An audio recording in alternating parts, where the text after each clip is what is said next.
Hello everyone, this is Amber with Staying Crafty.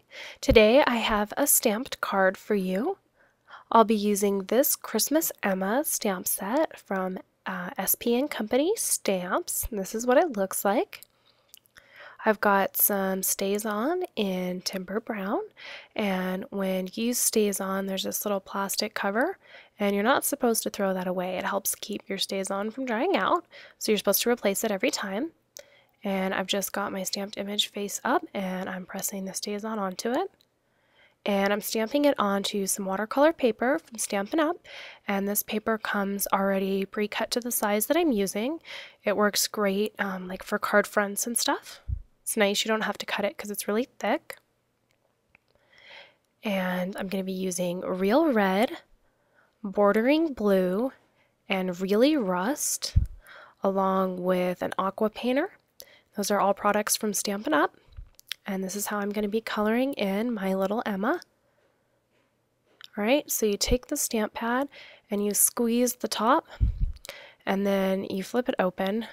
Out of habit there, I had slid it all the way to the normal open position, but you want it like you're seeing it there so that the lid is exposed because that's where you just squeezed the ink onto.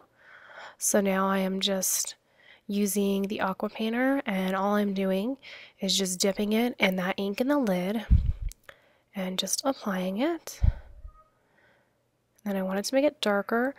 I wiped up the lid there, and the reason for that was I didn't want any of the water to get into my ink pad. So in between colors, it's really important that you clean out your aqua painter really well. You don't want to be mixing things and blending them. Now I'm going to be working with the Bordering Blue, and I'm just using this color. It's almost a grayish type of a blue, and I'm just using it to accent some of the parts that are going to remain white on the hat, just to sort of create shadows. I'm not really very good at this, but you know, you get the general idea. And then I'm just going to be coloring in Emma's body with this Really Rust color. And this watercolor technique's really fun because it ends up looking really cool even when you don't have any clue what you're doing, like me. So it turns out really fun.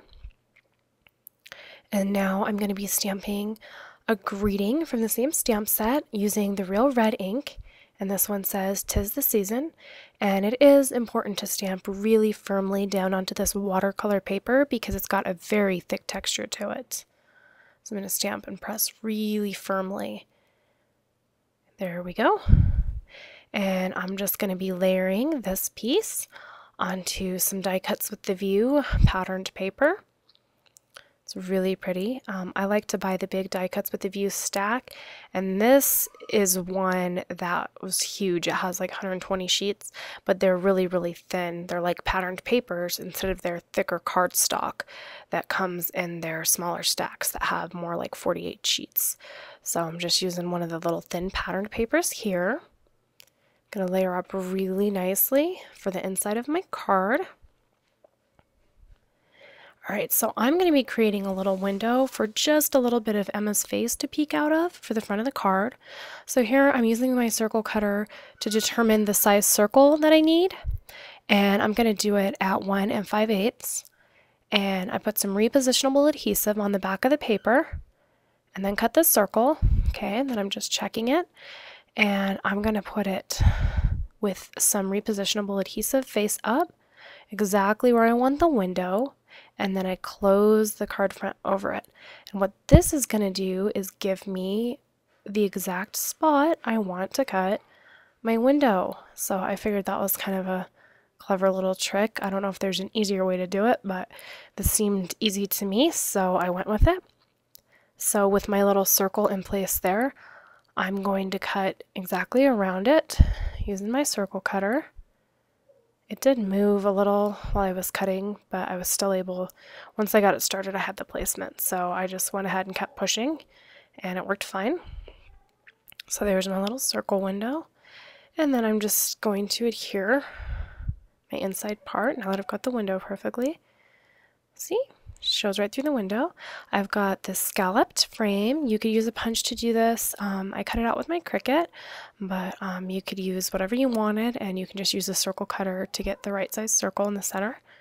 And I'm using a Xeron 250 sticker maker here. And I'm going to roll it through one way first, okay?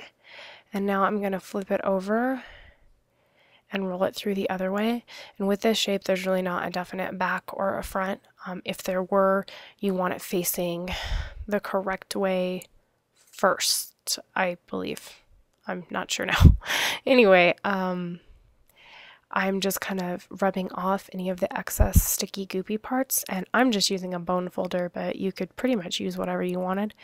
And now I'm sprinkling some glitter. You'll see that one side is still down on the sticky wax paper. Tap that excess off. I peel it off, and I wanted to make sure my card was really clean and that the excess glitter was away from it before I stuck that down. And now I'm just using this open scallop border punch. Really, really easy to use. And I'm putting the adhesive directly on the card. I'm laying this punched piece over it, and then I flip it over to trim off the excess. And this is a template from Stampin' Up. It comes in their matte pack, and I use this a lot. It's great for lining up brads and all kinds of things. In this case, I'm making marks with a pen to line up some buttons. So I'm using mini glue dots, and I'm just taking these little green buttons and pressing them directly onto the mini glue dots and then sticking them to my card front. Ignore the ribbon that you saw because I'm not using it.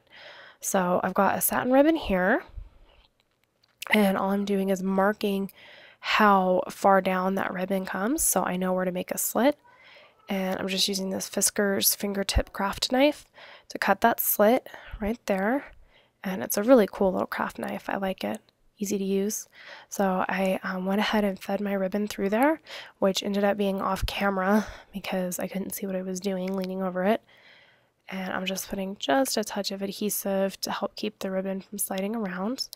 And the reason that I'm carrying the ribbon over to the back is the satin ribbon tends to fray, and sometimes I just use a product called Fray Check, but I sort of wanted nice clean edges on this, so I figured it was easier just to have them come around slightly on the inside of the card, and that'll prevent the fraying and make the front look really nice and smooth.